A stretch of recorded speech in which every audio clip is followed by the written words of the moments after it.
Hey guys, my name is Philip from PR Moves, and today we got some really big news. Deshaun Watson, a top 3 quarterback in the league, a guy that I had ranked in the elite category in my video from yesterday, is requesting a trade out of Houston. And also reportedly, from the same source, Houston wants to trade him to a team in the NFC, which might eliminate teams like the Jets and the Dolphins from contention.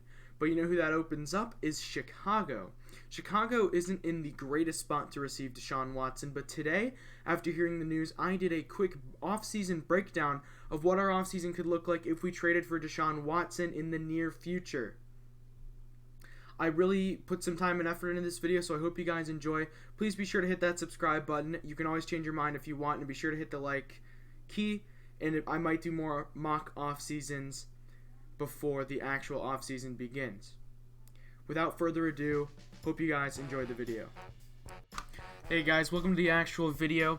So before we get into actually discussing how the Bears could go after Deshaun Watson, I think it's really important to look at their current cap situation. Now currently, they're sitting at negative $200,000, and that's me rounding down, in current cap space. But some likely cut candidates are going to sit over there, and that's Bobby Massey. Anthony Miller, who was solid for his rookie and second year, but here in his third year, he had penalty problems, as well as just he was pushed off the field by Darnell Mooney and Javon Wims, who actually ended up getting a lot more reps than Miller towards the end of the year. But there's definitely no reason to keep Wims on the team after what he pulled in the Week 8 Saints game, as well as his playoff mistakes that inevitably was one of the reasons we lost the game. Charles Leno and Bobby Massey are both aging tackles that cutting them makes up a majority of this cap space right here. And Buster Skrine and Jimmy Graham are veterans who do have significant roles but have younger guys behind them that would benefit from seeing playing time over them. Some unlikely cut candidates. You got Danny Trevathan, who would actually cost us $3.5 million in cap this year and then $5 million in dead cap to cut him. But he's an aging veteran, and I think it would actually benefit the team if he wasn't on it. Kyle Fuller and Akeem Hicks would make our cap around $49 million if cut in combination with all of these guys. And you don't even need to cut all of these guys. You could honestly keep Charles Leno or Jimmy Graham and still have a very nice chance of signing Deshaun Watson. But it's just good to know where Hicks and Fuller are here so that it makes sense when they're included in the trades later on. Now we got the first trade. The Texans are going to give up Deshaun Watson and their 2021 4th-round pick, and with how much Ryan Pace loves picking in those mid to late rounds, this is a really good look for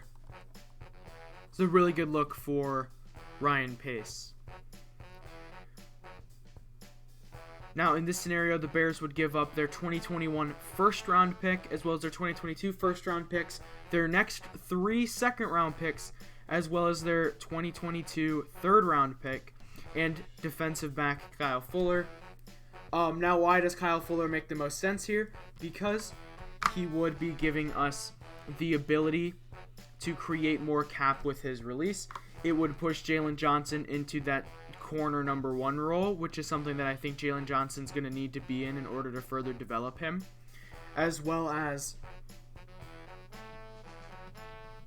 the Texans have needed a strong physical defensive back ever since Tyrann Mathieu left before 2019, and Kyle Fuller can go and play that role. And if the Texans want to use the 20th pick that they receive here to invest once again in a defensive back like Javon Holland or J.C. Horn, who might be available at that point, they could really solidify their secondary moving forward. Now the second scenario involving Khalil Mack. Now Khalil Mack would actually cost us quite a bit of money, but we would likely be giving up less picks. We would be receiving the same amount from Houston, and we would be giving away both the firsts and the seconds still, minus the 2023 second, as well as getting rid of Khalil Mack. Now, getting rid of Khalil Mack now will actually cost us around $10 to $12 million for 2 years, but after that, it's actually saving us money after 2022 to not have Khalil Mack around anymore. And considering that he hasn't been his 2018 self ever since he had lost Brandon Staley, his outside linebackers coach, I think it's pretty obvious that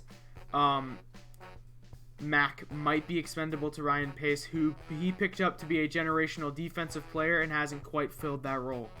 Even though he's been one of the best defenders in the league, he just hasn't quite been the guy. You know, it's almost been like Roquan Smith or Bilal Nichols or Akeem Hicks are the guys we're relying on making the plays instead of Khalil Mack. So I definitely believe Khalil Mack would be expendable in this situation.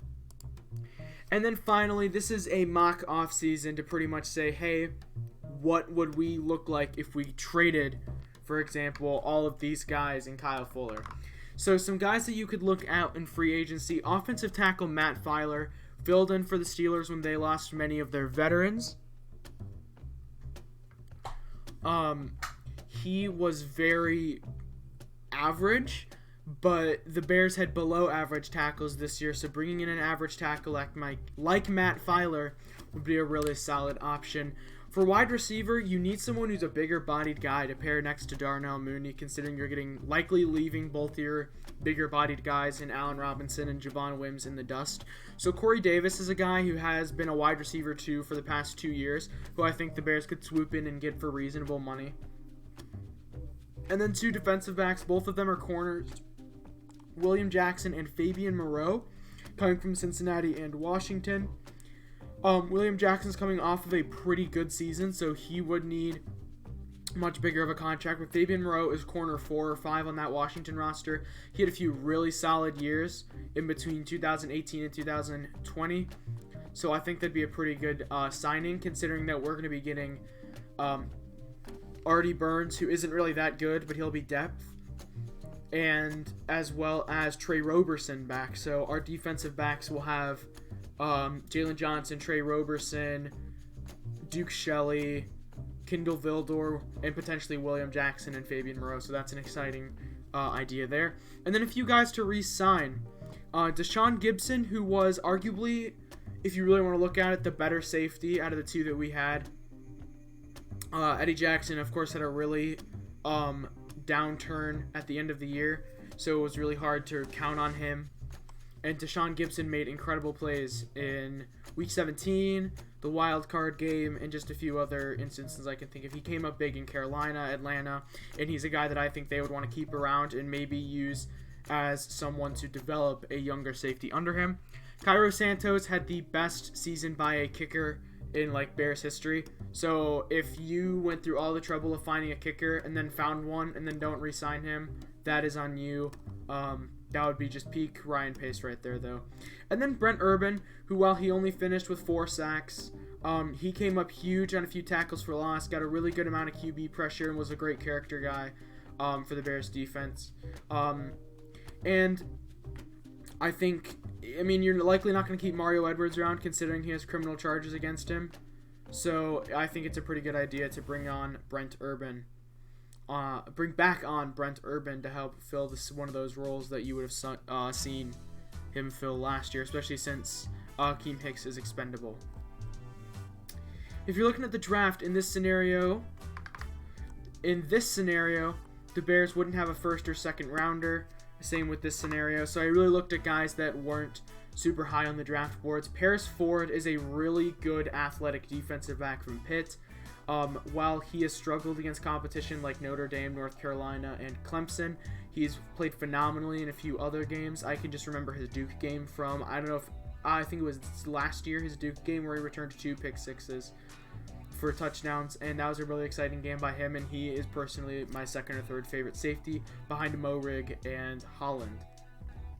Amari Rodgers and Cornell Powell, along with Carmen Jackson, are guys that I've gotten to see living in the South watching Clemson games. Both of these guys have also had really good Senior Bowls, as well as Jackson Carmen. So Jackson Carmen and Walker Little, really good late round tackles. These guys really good late round receivers, especially in this case. I know Deshaun Watson never played with any of these guys, but maybe getting him some Clemson wide receivers would give that locker room a little bit of a boost. And then Shee Smith, also from South Carolina, he's broken out at the Pro Day. I think he's going to shoot up draft boards, or at the Senior Bowl, not the Pro Day, that's my bad. He's broken out at the Senior Bowl. He's going to get a lot of offers, and that's going to be really interesting to see how he finishes out his offseason, to see where he goes with his Pro Day, and then see how far he falls in the draft.